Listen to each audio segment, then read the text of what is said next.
Okay, we're live now. Cool, cool, cool, cool. Channeling my inner Jake Peralta. Cool, cool, cool, cool. Can you guys hear me? And then the other question is, am I getting that echo? That did happen the last couple of times. I think I fixed it. Oh my God, Rob, hi! Is there any double echo? I know that happened the last couple of times, so call me out. Because I don't know, there's something going on with my OBS. Okay, cool, cool, cool. Looks like we sound good. Well, hi guys. Thank you for joining me on this fun Saturday. That was supposed to be Sunday, but you can blame Rob because he wants to see Captain Marvel tomorrow. So I bumped this up, which I guess is good for you guys. So first thing, I haven't seen it yet, so no spoilers, please. However, if someone has seen Captain Marvel and wants to just give me a general rating from 1 to 10 of what they thought of it, that would be cool. You can let me know that, but I don't want to hear any other spoilers or anything. I'm excited to check it out tomorrow. And then I think Rob and I might do a bonus TTA episode, because why not? It's rare when the two of us actually see like a Disney movie at the same time. So hopefully that all works out. But today, well, originally I was going to talk about a little bit about my upcoming trip, and I still am. But with Galaxy's Edge news, I know people are like clamoring to talk about that as well. I'm going to start with the upcoming trip though first, and then we'll talk a little more Galaxy's Edge. And then, as always, I welcome your questions and your thoughts and everything, because that's the point of these, right? I want to have a conversation with you guys. So some people were making fun of me when I made that post about going back in April, because I said I was not going back to Disney World until November. And clearly I have lied to myself about how long I can stay away from Disney World. The reason I'm even going is, honestly, guys, credit card bonuses are sweet. Peter and I had been looking to open a new credit card, and we got a travel one. And, you know, typically when you open a credit card, you spend a certain amount of money and then you hit like a bonus. So knowing that we are both planning this Paris trip, we thought, okay, now it's a good time to open the credit card, spend the money, get the bonus. And that sweet, sweet bonus has gotten me 3 nights at an all-star resort and one way of my plane ticket. So to me, it was a no-brainer to just take this impromptu trip. I'm all about like points and all of that. Like even on the way home, I'm using JetBlue points to come home. So I'm literally just paying for the ticket, which is funny because I just did a whole video about how I wasn't doing annual pass anymore, because it wasn't worth it and I wasn't going again until November. But in this situation, it still didn't make sense for me to shell out like $800+ on the annual pass, since I really promise you I won't be back until November after this.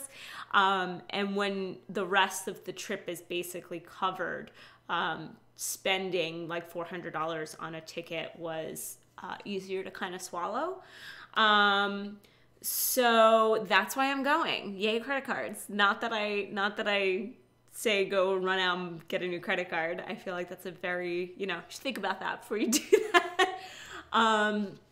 But I'm really excited. I only bought a 4-park non-park hopper, which is very strange for me. You guys know that I love park hoppers. I'm a big proponent of park hopping.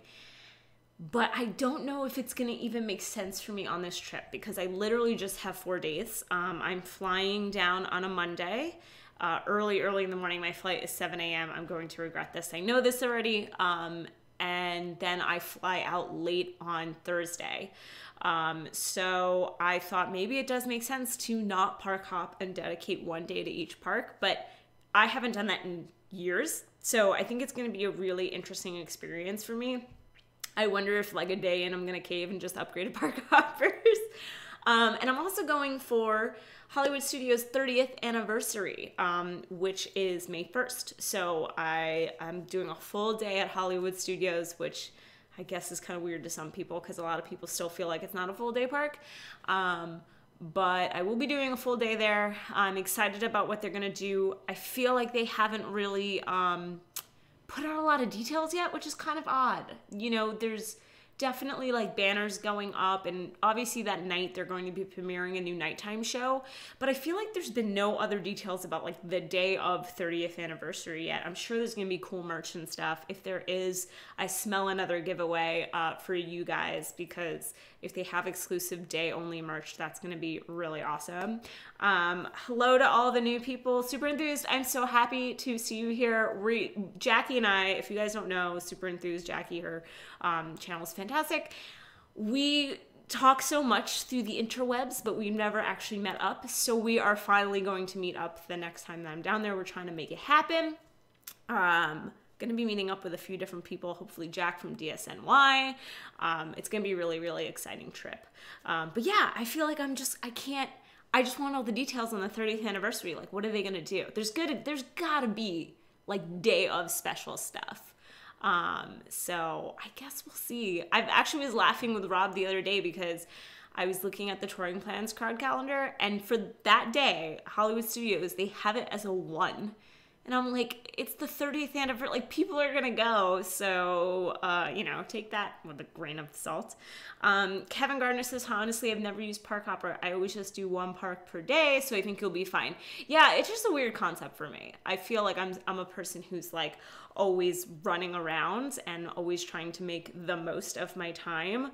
So I feel this necessity to park hop, but I also think that I had an annual pass before, and so that's an automatic park hopper, and that really makes you feel like you want to use it to like get the most out of it.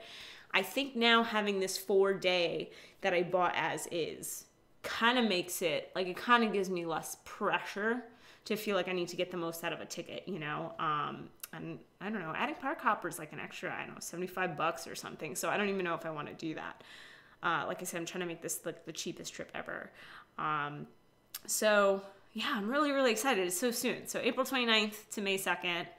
It's like 5 weeks away. I love booking last minute Disney trips like this because the wait is so much shorter and I can't handle long waits. So I'm very, very excited about it. So yeah, so that's what's going on for that. Obviously, I will be recording the 30th anniversary, like the new nighttime show when it happens, and I'll probably live vlog from the 30th anniversary because, like I said, I'm curious what's going to happen, but I feel like we're getting close and there's just haven't been any details. It's kind of interesting. I also got epic fast passes for this trip, you guys. I don't know how I pulled this off. I feel like nobody's going in May because so when I do my fast passes, and I don't normally wake up for work until 7:30, but they're 7 a.m. Eastern. I set an alarm for like 6:55. I roll over in bed. I sit there and I wait. I refresh. And then I do it in bed, like on the mobile app. And then I go back to sleep. And somehow, Epcot Day, I got frozen. I decided that over Test Track because Test Track has single rider, so didn't really make sense to get a fast pass. Animal Kingdom Day, I got Flight of Passage. Don't know how I pulled that one off. Magic Kingdom Day, I got Seven Dwarfs, and like there was just the run of all the other fast passes I could have ever wanted. Like, it was so bizarre that they weren't just all snapping up. And Hollywood Studios, on the actual anniversary, I got Slinky Dog. Like, what the heck? So I'm convinced I'm gonna be the only person at Disney World those days.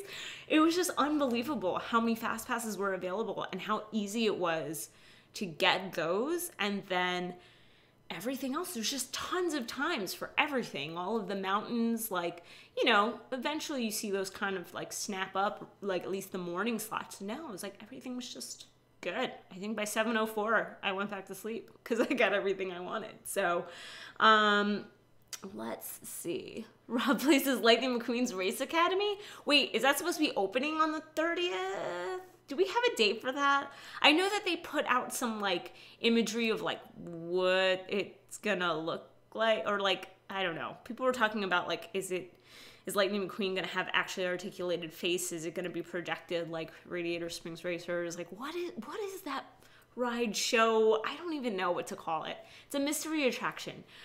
Let's see. Extreme Skin says, I like using Park Hopper personally because if an attraction is down, I can go back another day. Or if I want to eat at an Epcot restaurant more than once, that is a good point. I mean, yeah, like if I had 5 days or more, I'd probably Park Hop. But because I only have 4 and there's the 4 parks, I want to actually test and see what is it like to spend a full day at each park, like to really dedicate that time. I think that, you know, for my Hollywood Studios day, it's very easy to walk over to the boardwalk and take like a break that way. And I think it forces you to do that, right? Like you can't take a break by going to another park. It forces you to like take the break in another area of Disney World Resort that maybe you don't make time for normally. But I'm excited. I'm trying a couple of new restaurants too. I've never been to Chefs de France. I don't know how, but I've just never been there. So I'm doing that. I am giving Yak and Yeti another try, even though I didn't love it long time ago when I ate there. And I'm also giving Be Our Guest another try, but it's going to be lunch, so it'll be quick service. But I'm willing to give that another try as well. Okay, let's see. Oh, Rob says March 31st. Okay, see, I don't even... There you go. I'm not even I haven't been paying attention to this, like, thing, cars. I mean, whatever. I feel like I just don't know what's happening, and I feel like the Galaxy's Edge news was so much more exciting, and like all these other things that are opening are more exciting. It is definitely a mystery attraction. Jenny Mirage says fast passes can happen like that. I got all those too, but it was also Christmas morning. Maybe folks weren't focused on Disney like I was.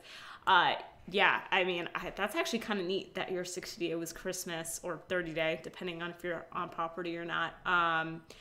I feel like that's kind of a win because most people are just waking up and opening presents more than anything else. Damien Does Disney. Hello. Damien is another great little channel over on the Disneyland side of things. Does a lot of stuff solo, some reviews and things. So hi, Damien. I'm glad you could join us. Cattleman says spending a whole day at one park is less busy and less running around. Yeah, I feel like all I ever do is run around. So I'm excited, and I'm excited to, as somebody who's so pro park hopper, to come back and really give you guys like my thoughts and perspective on like what a non-park hopping trip is like. Maybe it'll win me over. Maybe I'll actually want to do that from now on. 26 Snoopy 82 says make an episode about solo traveling with buses and how disabled people can do solo traveling.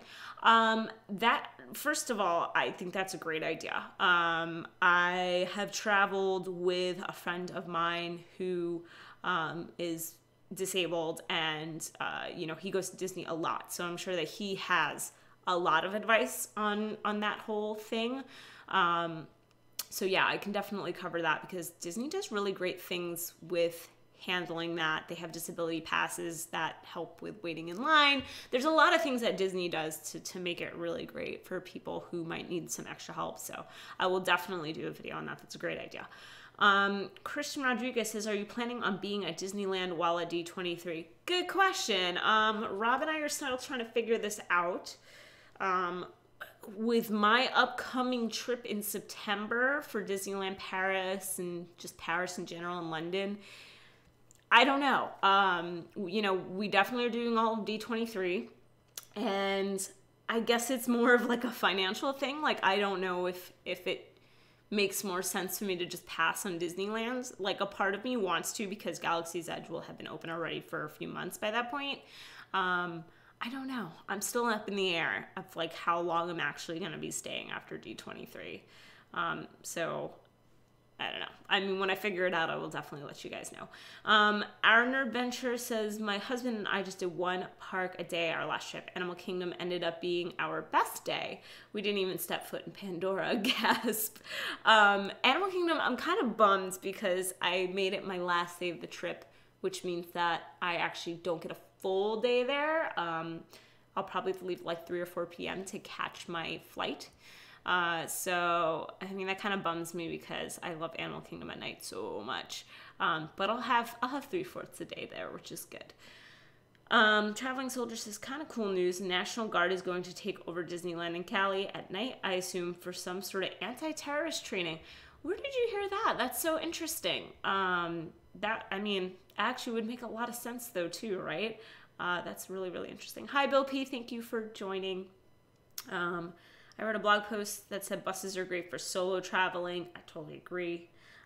Rob says maybe we just do like a day or something in terms of, Disneyland. Yeah, that's what I'm thinking. Like, I'm thinking maybe I literally do a day and we dedicate it to Galaxy's Edge, because I also just went to Disneyland in October. So I'm okay with just doing Galaxy's Edge and like seeing what we can see and then coming home for sure. Extreme Skin 04 says I watched your video on the Galaxy's Edge news and it was great. Thank you. Super excited, but how early do you think people will be lining up for this? 5 a.m.? I'm curious how Disney will handle this. I mean, it's going to be interesting. So I don't know if some of you guys know the news about how they're doing things differently from Disneyland versus Disney World with Galaxy's Edge. Disneyland is going to have a reservation system. It is free, but you will, at least for the first, it looks like month. I know it's like from the opening date, the 31st, I think it was something to like June 23rd or something around there. You have to have a reservation to even get into the land. If you stay on property at a Disneyland resort, that comes with your reservation. So it's kind of like a shoo-in. If not, you need to make a reservation. How that's gonna happen yet, they don't have the details. Like, I don't know if it's gonna be like fast passes. You have to wake up a certain day, so many days out, and make it. That's not to say that people cannot walk in standby. They did say that like there will be people who will line up who are going to basically take the chance of getting into the land if they don't have a reservation.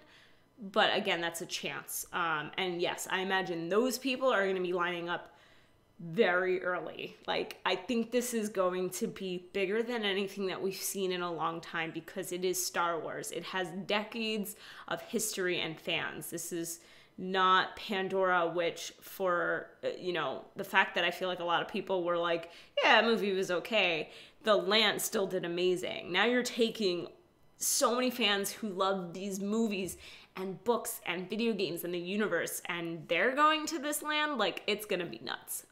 Disney World will not have a reservation system, at least as of right now, but of course they will have a capacity, right? So they're going to cut people off at a certain point, but I think when you're as big as Disney World is, it's very easy to be like, all right, well, we didn't get into Galaxy's Edge today, we'll try tomorrow, and then we'll go off to Magic Kingdom. Like, they have the space for crowds to go do other things, whereas Disneyland is so much smaller, and they've just got the two parks right across from each other. It's a little bit harder. Okay, missing some questions here. Let's see. Christian Rodriguez says, I don't know if you remember me from Twitter, but I'll be down there the week before to try to see Galaxy's Edge. Yeah, I do remember you, and we were talking about this. Love to meet you guys at D23, for sure. If you see us at D23, please stop us and say hello. I'm so excited to meet people who are going to be there. It's going to be a blast. PhD Princess says, have you ever been to Disney California Adventures Food and Wine? I have not. I've only been to Disneyland twice. I can't even remember how many times I've been in Disneyland. It's really sad. Not many times. So because it's like on the other side of the country for me. So no, I've never been for their food and wine. I've never really been for like any other special occasions. I would like to, but it is a harder trip for me to make because it's like a way longer flight and then I'm going backwards in time, which is fine, but coming home sucks from California to New York when you're like losing those 3 hours. Chris Davis says, when's the Ivy Winter and Rob Plays fandom meetup? I don't know, ask Rob. He's the guy who plans things and organizes things. I'll let him figure that out. Let's see. I just got back from Disney World. It's 26 Snoopy 82. I just want to go to it on a solo trip. Yeah, I mean, we can definitely talk about what that would be like. I loved that video idea. Damien Des Disney said they said no reservations after June 23rd. Us locals got screwed on reservations. Do you know, Damien, like, how are they making them? Like, I'm just so confused about, like, the process, if they've announced, like, where you're making those, how you're making those. It's really interesting. I'm also interested to see if they're going to open Disney Worlds and then decide to implement reservations at some point. I think they're going to kind of want to test it. I mean, it's kind of crazy, guys. They're opening it, like, right before Labor Day weekend, which is already a crazy time of year for them. So September's going to be nuts. I mean, I'm just calling it like it is. September's going to be really nuts. All of fall is going to be nuts, but September's going to be the craziest September I think that they've had in a long time in Disney World. And then, I don't know, I mean, I have 4 days in November, and, you know, I don't know. I don't know what's going to happen. I'm totally embracing it, though. Like, I embrace the crowds. It's all good. Let's see. PhD Princess says, what's been the easiest and hardest part for planning for Disneyland Paris? I think now that I've got all of the general stuff booked, I'm kind of in the fun part now. I think I was a little stressed about, like, flights, first of all, because they're very expensive. Even though it's not even a very long flight or a crazy flight, but New York to Paris can be quite expensive. Pro tip, don't look one way with things like that. Like, even if you're flying from a different city home, do like multi-city, way cheaper than trying to do one way. So I did a multi-city, like I bought New York to Paris, and then home is Heathrow to New York, because that's where we're ending up, is London. So once I booked flights and I booked the hotel and my tickets, I feel like that took a huge weight off, just figuring that out. They're a little different in that, so you can pay your package in 2 parts, basically a deposit, kind of similar to Disney World, but unlike Disney World, you have to pay the rest 30 days before your trip. Instead of like Disney World, you could literally walk up the day you check in and pay the rest of your room or your package, or your room, I think package actually meant to be earlier. But for this, you have to pay 30 days ahead. So like I had to make a little note on my calendar, like, okay, they're going to charge me the rest in like August. And then I think like now the planning is just getting acquainted with the maps, getting acquainted with the rides. What's the rides that I'm the most interested in? They do paper fast passes there, so old school, gotta run and get your fast pass like in person. So that is a whole thing I gotta like revert back to the 90s in my head to do. And I don't know, I think like planning food right now is kind of where I'm at too. I'm really excited, but I feel like I just don't know what to expect, but I'm excited about that. Like, I'm excited about seeing something Disney that is 100% brand new. Yeah, I think, because like Disney World's exciting and like Galaxy's Edge is exciting and stuff, but you know, I'm very familiar with it. Going to Disneyland Paris and seeing something that I've never seen before, like, oh, I'm so pumped. Let's see. Chris Davis says, would you recommend staying at the cabins at Fort Wilderness? And did you have to fight anybody to get the bed you wanted while you stayed, like getting the top bunk? I actually didn't want the top bunk. No, I think we worked out beds pretty easy, actually. Because there was 5 of us. Gosh, I can't count. Yes, there was 5 of us, not 6 of us, which makes it easier because 6 is like the max. Our friend Laura was kind of sick, or she was coming over a sickness, so she had a very bad cough. And she was like, look, I'm going to sleep in the room with the pull-out because I don't want to keep you guys up. So, like, that was an easy decision. Then it was me and my friend Nikki, so we knew we were going to be in the bunk beds. And then Rob and Kat were in the I guess it's a full-size bed. And I let Nikki take the top bunk because I just felt like climbing up and down. I just didn't want to do it. I did it last time that Rob and I stayed there years ago. I had the top bunk, but I did not do it this time. We were cracking up though because the top bunk is like a baby crib. Like, it comes up really high. And so we would joke that Nikki was a baby. So every morning we would wake up and be like, the baby's up. Do you need to come out of the crib? Like, it was ridiculous. So just so you know, you cannot get out of that top bunk very easily. Random Disney guy says, can you cross your fingers that Disney World Star Wars Run Disney at the start of April route gives us a preview of Galaxy's Edge? That'd be amazing. I mean, because like they're pretty much getting there, right? Like, they could probably, maybe they can get you in a little smidge. That'd be amazing. I don't think they're gonna do it, but that would be really cool. PhD Princess says, is there a max number of adults you'd recommend for cabins? Like 5 was good. Yeah, 5 was good. We did 6 before. Full, like, adults. And that was tough. I mean, it was 2 couples. And at the time, Rob was not with Kat. So it was like me and him in the bunk beds and the 2 other couples And it was a lot, especially one bathroom. Like, just trying to work out, like, okay, these people are going to shower at night, and these people are going to shower in the morning, and who needs to go in and out? But wait, I really need to pee. Like, it was tough. 5 people, still a little tough. But, they're an expensive room. And so I think having 5 is good financially because you can split it 5 ways, which really brings the cost down. But I would not do 6 adults. Like, if it was 6 and 1 was a kid, that might be a little bit easier.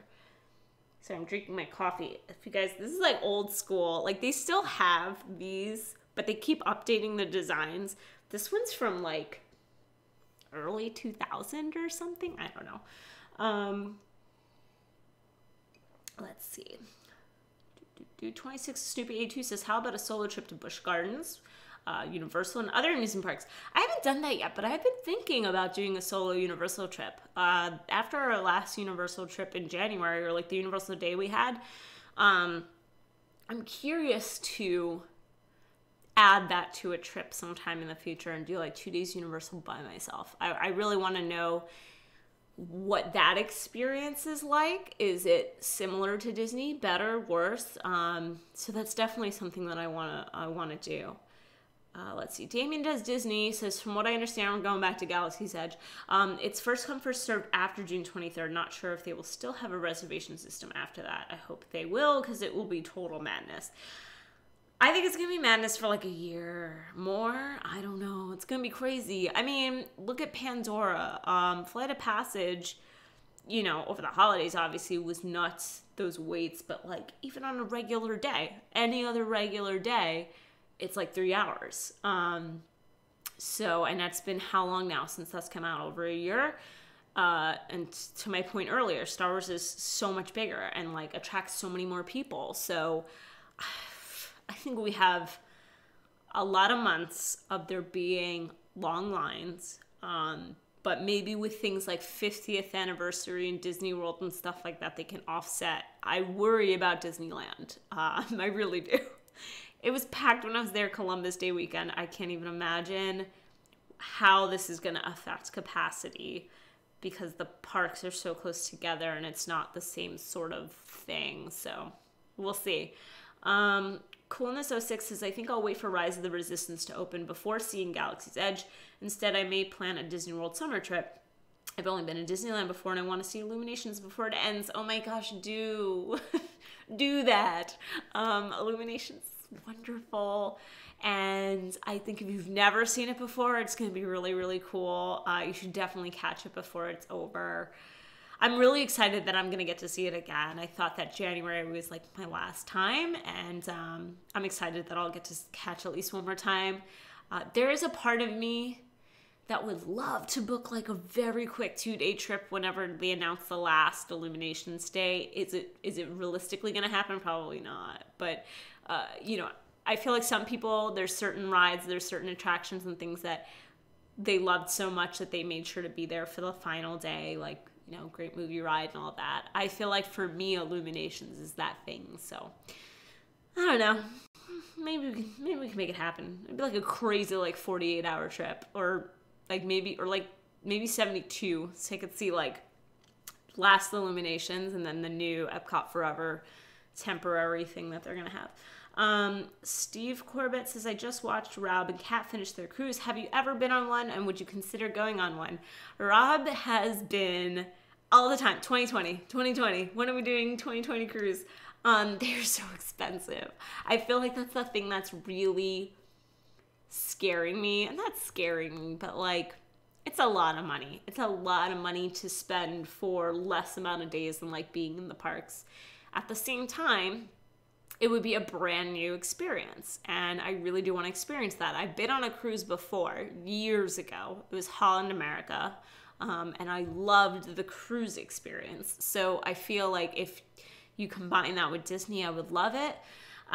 So we're talking about it. There's nothing set in stone. We just have very high-level discussions about it. Who would come? Even Peter, my husband, is considering it because he's like, well, I could probably just lay by the pool with a drink in my hand all day and be happy and not have to do all the Disney stuff. And he would love to do like, you know, Castaway Cay and all of that. So we'll see. If not next year, maybe the year after, but it is a lot of money. PhD Princess says, where would you recommend 3 couples stay besides the cabins? My boyfriend and his family want to plan such a trip. My first question to you is, do you feel like you absolutely need to have one room? Because I think in that situation, maybe getting 2 rooms somewhere makes more sense. And then if you're trying to save some money, I would probably go with like a moderate, but some of the more spacious rooms, like I know like Riverside has some like bigger rooms than standard. Or you can consider something like renting DVC points or trying to get in on one of the bigger like DVC kinds of rooms that have multiple bedrooms. But I think the first question is like, how important is it for you to all be like in the same space? Because like 2 different rooms with like a shared door is a lot easier to find, is basically what I'm saying. Hi, Lion, it's good to see you. Just so I say, hey, Christine, haven't seen you in a bit, so I'm glad that you could be here. Let's see, 26 Snoopy 2 says, make videos about the best time of year to go to Disney. I do have a video on that. If you search it, I definitely have a video on that. It might be a little old at this point. And actually, it's really funny that you say, or the festivals at Epcot. That is literally a video that I am planning on making soon. I wanted to really compare all the festivals that Epcot has over the whole year to help people figure out what might be the right one for them. So, man, you and I, same wavelength. You're like reading my mind right now. Damien Does Disney says, we also have Marvel Land coming to Disney California Adventure in 2021. Hopefully the Galaxy's Edge crowds won't be as crazy by then. Yeah, I mean, I think Disney's doing this smartly because Galaxy's Edge is going to get a lot of attention, but then they're going to try to open other things that are hopefully going to spread out crowds. You know, and then people can decide what the most important thing for them is. So, I mean, it's really going to be fascinating to see how both parks, both coasts are affected after this. I'm so curious. Let's see. PhD Princess says, thanks. I think getting more than one room is definitely a better idea. Yeah, I mean, it's hard. Disney's hard with a big group. It's just, there really aren't a lot of options for more than 5 people and even 5 adults. Because a lot of the rooms that they say hold 5 people, it's like, it really holds like 3 adults and 2 children, you know? So it can be tough without spending a ton of money on one of those like big villa rooms at like one of the deluxe resorts to fit a lot of people. Like it's definitely, it takes some like Tetrising around of people. Damien says, about to head to Disneyland now. I'll ride the Matterhorn for you. Please do, because it was closed when I was there.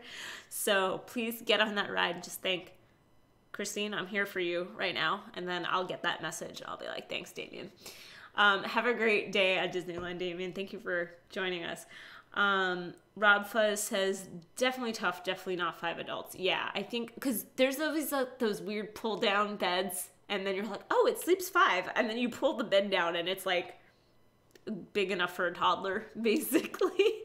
So I don't recommend that unless you're trying to go real cheap on it. Look, there was a time that Rob and I went to PAX East, which is like that video game convention thing, and our friend Phil literally came with a blow-up mattress. We blew up the mattress in the hotel room and put him on the floor. It was hilarious. So when you're young and you don't have a lot of money to spend, you need to share that hotel room, you do it. But I wouldn't recommend that at Disney. Bill P says, how bad is the heat and humidity during the summer months in Disney World? Pretty bad. New York, where I am, can get very humid as well, but our humidity has nothing on Florida. So it kind of prepares me, but even still, Florida summer is very humid and very intense. It can just feel very overbearing, I think is what it is. The keys to dealing with that is loose, comfortable clothing, a lot of water, and this is coming from someone who's very bad about drinking water every day. I admit this. But when I'm in Disney in the summer, it is like, you can't not, like your body just wants it. And taking breaks, whether that's making sure you take a nice long hour to eat a meal in air conditioning, whether that's going on Carousel of Progress for 20, 25 minutes in air conditioning, stopping in stores, like you need to cool off. I think if you are mindful about that and mindful about how you're feeling, you're going to do just fine. You're going to be a bit sweaty, but I've done it several times. You'll be okay. You just need to, like, dehydration is such a problem there. I have seen, unfortunately, a lot of people get like carted out by EMS in the parks or out of the parks, usually because of something like that, like heat stroke, sunstroke, heat exhaustion. So just take care of yourself. Let's see. Steve Corbett says that I am cruising to Alaska in May on the Wonder. It's a compromise. Wife wanted Alaska and I wanted Disney. I hear Alaskan cruises are amazing. That's like one of the things I really, really want to do. So I am very, very jealous. Maybe I can convince Rob to do the Alaskan cruise whenever that is, the next one, 2020, 2021. That'd be cool. Jennifer De Leon says, what are your snack recommendations for Flower and Garden Festival? I'll be there in 11 days. I saw they had some new stuff.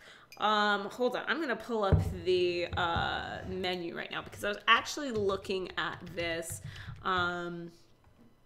like literally yesterday or something. And there's a couple of new things as well as their typical stuff that they always do.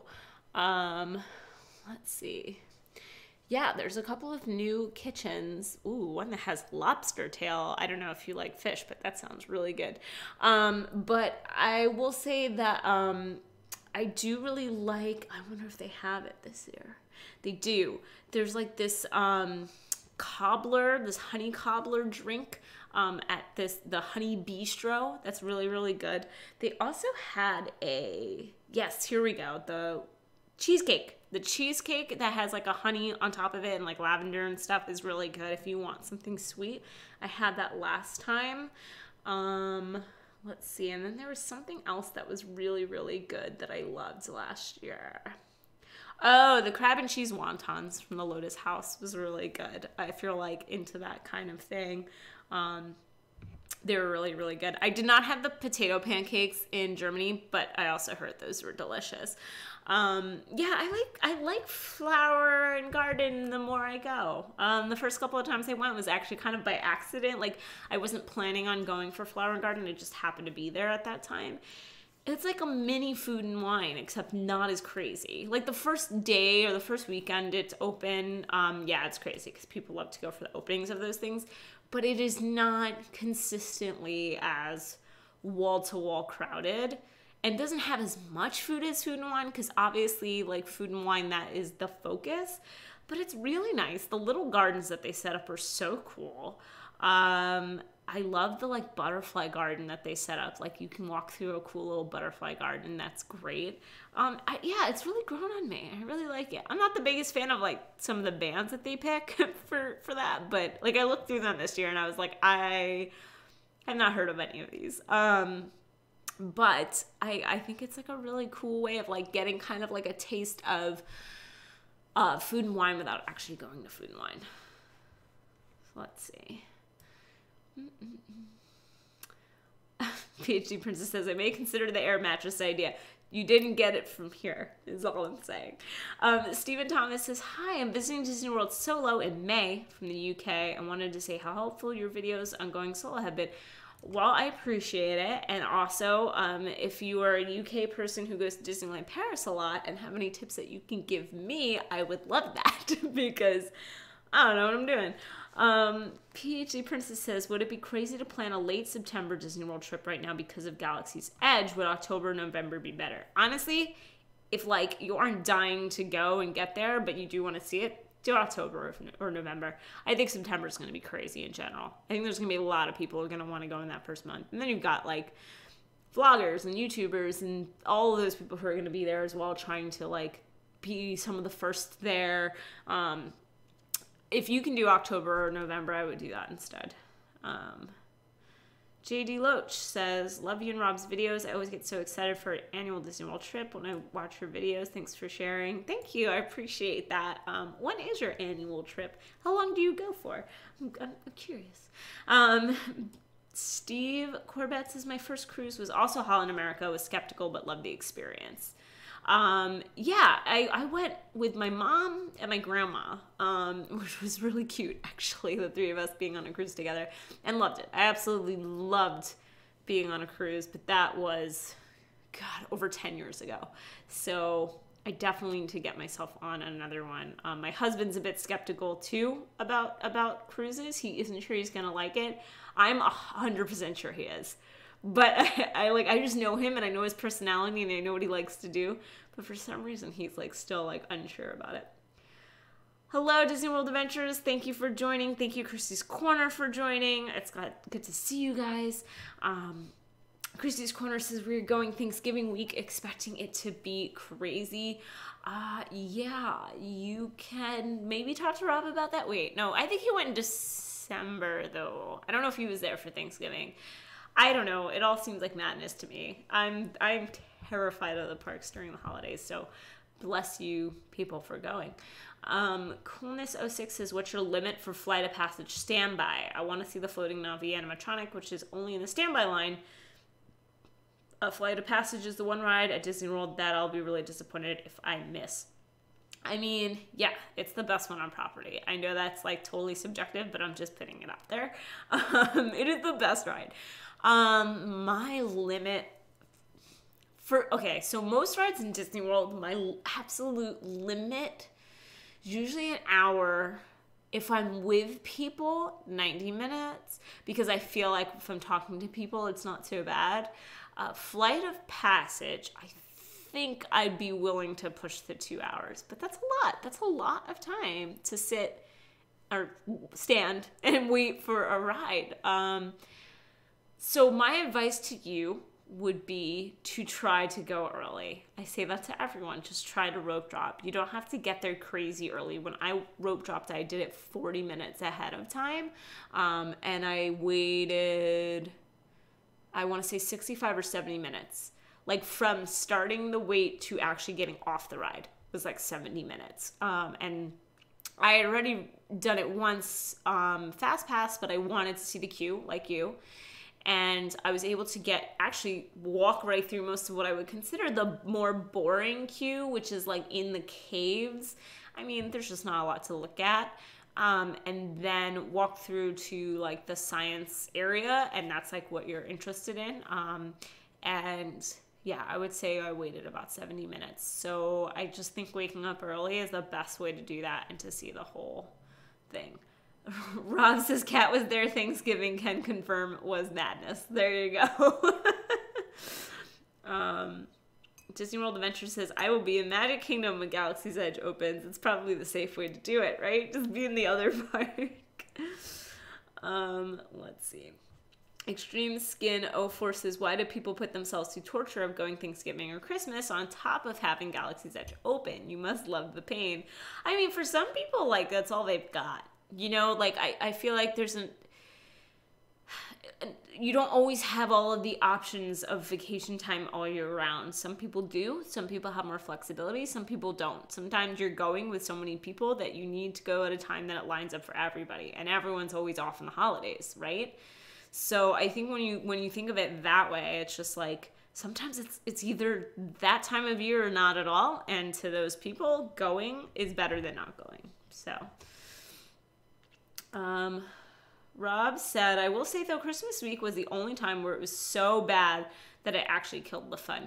Yeah, that was a big thing that, we talked about after his trip was yeah, it just isn't even fun to walk around and enjoy the atmosphere. Because you can't, because there's just so many people.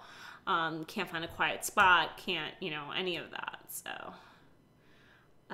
let's see. PhD Princess says, I like trying to get in line for Flight of Passage right before the park closes or anytime that it's raining. Oh my gosh, I have these amazing photos. I put a couple on Instagram. This was last year when it was raining in Animal Kingdom and everyone left because they were terrified of melting or something. And Pandora was empty and beautiful. Like, you guys, Pandora is supposed to be like jungles, right? So like in the actual rain, it was like the most gorgeous thing ever. And it was like nighttime, and I was like, this is amazing. I walked onto Navi River Journey in like 20 minutes. Flight of Passage went downhill like 90 minutes. I didn't really risk it or like go on it, or maybe it was less actually. But yes, when it's raining, it's like the best time. Christy's Corner says, my work has put a ban on taking off the first and last week of the month with the exception of Thanksgiving, so that's really the only time I can go. Yeah, see, again, like sometimes you're just locked in to like how work is. You know, it's definitely tough. Rob Fuzz says, it's a shame that Disney World has no off-season anymore. I felt so bad for you guys that time you went and it was so slammed on what you thought was the off-season. Yeah, I think sometimes it sucks when you think it's going to be a certain way, and then you kind of have to rearrange like your whole thought process and how you're going to tackle your trip. But now I feel like that happened to us a couple of years ago, or like a year ago. And now I feel like I always am in the mindset that it's going to be busy. So like it affects me less. Like I'm more thrilled when it's not busy. I'm like, whoa, look at that. I can walk onto a ride, or oh, it's only a 20-minute like wait. That's exciting. Disney World Adventures said we roped off Flight of Passage and was off by 9:20. Yeah, you can get in so fast, and I think that's the best way to see the whole queue. Like the queue is amazing, you guys. Like that's why I did it, was because I had done Fast Pass, and that pops you in so much later that you don't get to see any of that. You don't get to see the animatronic. You get to see nothing. So it's totally worth at least once. Let's see. 26 Snoopy 82 says, is it good to go with a group on a solo trip? Do you mean like be with a group and then veer off solo? I mean, I've done both. I've done days solo when I've been with other people, or it's been like I'll fly down early a day or two and do a couple of solo days, and then the group will come. I feel like that's a nice balance. But my next trip in April, it's a completely solo trip. Let's see. My Disney Park memory says, are you going to try the Skyliner? Absolutely, yes. So we had something like that in New York, actually. A lot of people don't realize this. We do have like one of those. It goes from Manhattan to this area. It's like this small island that's, is it considered part of Manhattan? Wow, I'm the worst. I'm not even really sure. But it's this small area that people live on, and you can get there by train, but you can also get there by this basically same sort of thing. So I've been on that. I've been on one in Colombia. Didn't scare me. Like, none of this stuff freaks me out. Some people are just like completely losing their minds about this, and oh, it sways a bit in the wind and all of that. Like, first of all, they're not gonna run it after a certain point of like miles per hour of wind. They're just not. Second of all, it's not gonna be hot. I promise you. I've been in these things at AC before. They were fine. And I'm not afraid of them at all. So yes, I'm definitely going to take it as soon as I can, actually. Steve Corbett says, I'm booked for September 30th at Disney World solo. Was hoping the Skyliner and Mickey and Minnie's Runaway Train would be open. Never dreamed Galaxy's Edge would be open. I'm ambivalent about it. Figured I would avoid the crowds. Yeah, you know, it's so interesting to see that there are some people who are very excited. And they're like, oh my gosh, now my trip is when it's open. And like, that's great. And then there are people who are just like, I'm canceling my trip. Or I'm moving my trip. And I guess as a Star Wars fan, like, to me, that's so weird, but I kind of get it. I kind of get having this idea of, like, I thought I was going to be able to swoop in before all the crowds, and now I can't, so now I want to change everything. It's really interesting to see how people are reacting to the whole news of everything being early. Let's see. Robert Machnica?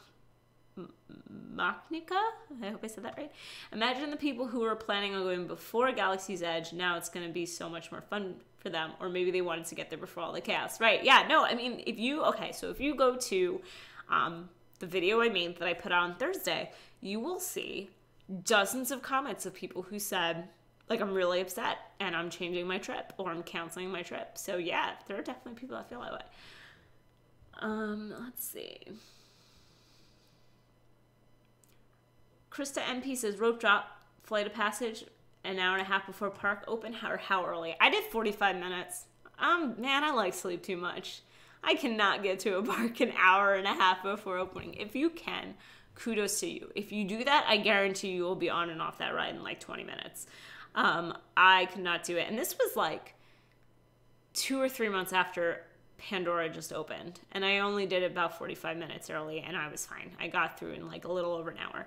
So if you can do an hour and a half, great. But I can't say I remember what 6 a.m. looks like since high school. So that's just me. Well, except for the few times I've had early flights. I like sleep too much. I have no clue what it's considered. I think Manhattan, Roosevelt Island you meant. Yes, I did. Roosevelt Island. Let's see. Oh, Roosevelt Island is considered Queens. Why'd you look at that? I didn't know that. And I live in Queens. So, but I live in like mainland Queens, you know, where all the cool people are. Quick Diz Take says, book my trip for September 20th. Can't believe Galaxy's Edge is going to be open. Just hope Disney's organizational efforts make the land accessible at least one day of the trip. I think just get there early. Like, that's honestly that's going to be my advice for like 2 years. Just get there early, because they're definitely going to hit capacity like very early. And then how they're going to decide when, like, there's just going to be a line of people outside of a land, I feel like, which is weird. And they're going to let people in as people go. And the earlier you get, the better the chances you have. And if it really matters to you, then make sure you carve out some of your day to wait to get into the land. It's gonna be crazy. It's gonna be crazy. I don't know what the capacity is. I don't think we know the number of how many people. I'm sure we'll find out as soon as it opens. People will probably figure it out because people are crazy that way. Or it'll slip from a cast member. But I'm just literally imagining like a roped off line to wait to get into a land, and it's such a weird, mind-boggling idea. Extreme Skin 04 says people are going to try to show up at like 4 to 5 a.m. I think that there are going to be people who, I kid you not, are going to try to find a place to like camp or get there even earlier.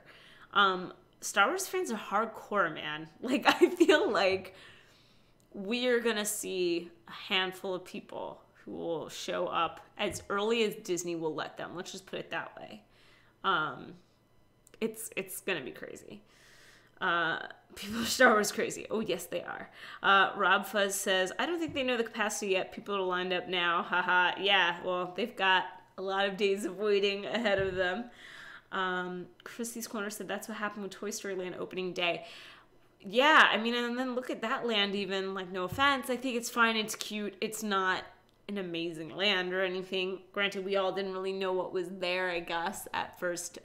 But, yeah, man, I don't know. Just take everything you know about Toy Story and Pandora and times it by 100. That's how I honestly feel. Let's see. Rob says, I mean, look at D23. Some people line up for those big panels the night before. Right, and that's what I'm saying, like, whatever Disney's going to let people do in terms of being on property, that's the other question, right? Like, are they even going to allow it? Maybe not, but I think, like, if they can get there at 2 in the morning, they're going to get there at 2 in the morning. Coolness06 says, people camped out overnight in the Esplanade for Cars Land opening to 2012. Galaxy's Edge is going to be chaos.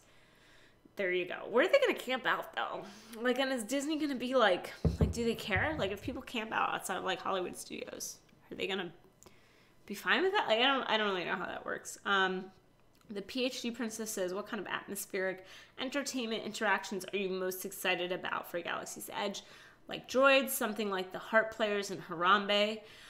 I'm excited for a lot of the animatronics that are going to be in the stores. I find it very interesting that they really want it to be so immersive and to be telling a story even when you're just shopping somewhere.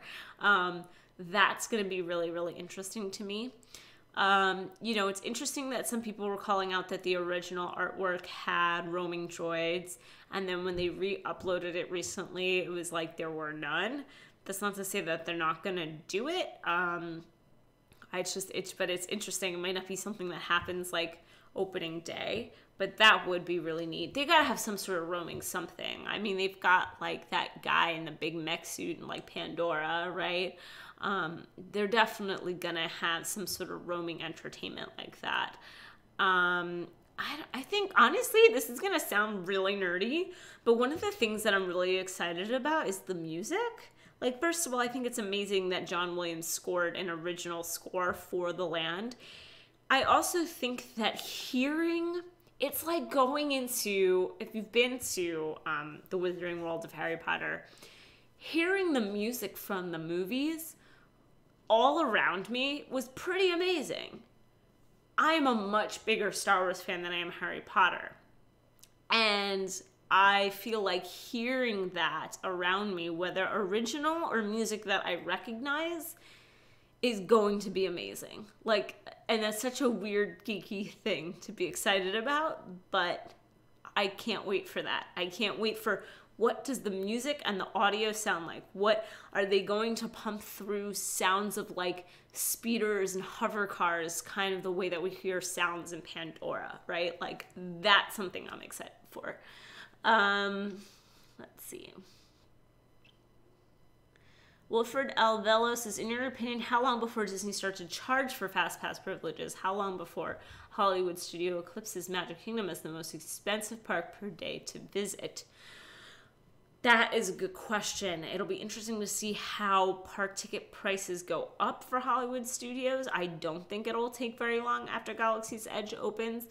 I don't know if they will charge. I mean, look, they do Max Pass in Disneyland, and it's working for them, and they've already raised the price on that, and it's still working for them. So I definitely think it's something that they're thinking about. It's just going to be a really hard thing to implement because you're going to have people who are going to be really annoyed by it. So it'd have to be the same sort of thing, that you still got your Fast Pass Plus that is free, and we're not taking that away from anybody, but then there's this built-in extra paid aspect. Oh God, I'm glad you guys are all excited about the music. These comments of like excited for the music loop. I'm glad it's not just me. Guys, I have about 4 more minutes. I'm gonna roll this to 3 o'clock, and then I need to, you know, be an adult and do some boring things. I wish I could talk to you guys all day though. So throw any other last minute questions at me. It could be Galaxy's Edge, it could be anything else, it could be upcoming trip, it can be, I don't know, 50th anniversary, this weird Cars thing that's coming to Hollywood Studios. I won't have answers for you because I don't know anything about it. But Christy's Corner says, well, Fredo, I don't think it ever will. Oh, in terms of charging for Fast Passes. I think that's why they're putting Tron in Magic Kingdom. Fast Pass, I hope they don't, but you never know. Yeah, I mean, yeah, I think Tron will definitely bring some people, but it's not a whole new land, you know? It's just a new ride, and it's definitely going to bring a lot of people. There's interest in it.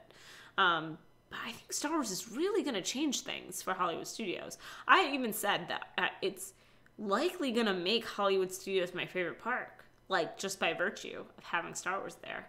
Unless they screw it up. Could you imagine with all of this hype if we walk in there and then we just feel like it's like a Toy Story Land Part 2? Like, wouldn't that be terrible if we were just like, wow, this isn't immersive at all? I mean, obviously, I have full faith in them, but like, I'm just trying to think, like, how funny, like, horrible would that be? The PhD Princess says, what are you excited about for Flower and Garden?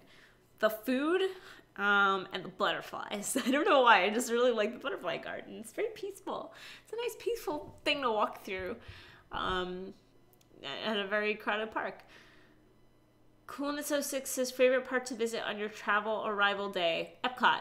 I feel like I can get a lot done even if I get there in the afternoon. And I love taking time and spending my evening around World Showcase. I think it's a nice, relaxing way to spend my first night. Rob places Disney Cruise 2021. Okay, we're pushing it another year, apparently. Let's see. Steve Corbett says, thanks for your solo videos. They're a big help. You're welcome. I'm glad to hear that. I will keep making them.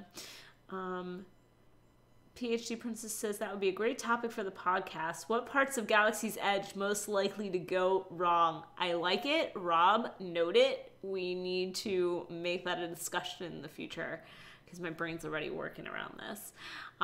Christy's Corner says, me too, love Epcot. Yeah, it's such a good first day park. There isn't too many attractions to be overwhelming.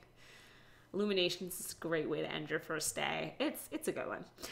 All right, let me answer this last one. Christian Rodriguez says, are you most excited for Rise of the Resistance or Smuggler's Run? Smuggler's Run, because I love the idea of being on the Millennium Falcon. I know people are like bummed that Rise of the Resistance isn't going to be open.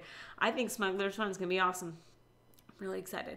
All right, guys, I need to wrap up, but thank you so much for joining. It's been amazing talking to all of you today. I just love your questions and I love your discussion. You come up with such good things. It's been super, super fun. So we'll be live streaming again next month. As always, I do these once a month. And then when I'm in the parks, I will definitely be doing like in-park live streams. So stick around for that. And if you are in Disney World, April 29th to May 2nd, sometime in that time period, please look for me and say hello. I love talking to people and I love hanging out with people in the parks. All right, guys, gonna wrap up here, but thank you again for joining. I like the fact that you guys sit here and like spend an hour with me is amazing. So I love you guys. And as always, have a great rest of the day. Bye.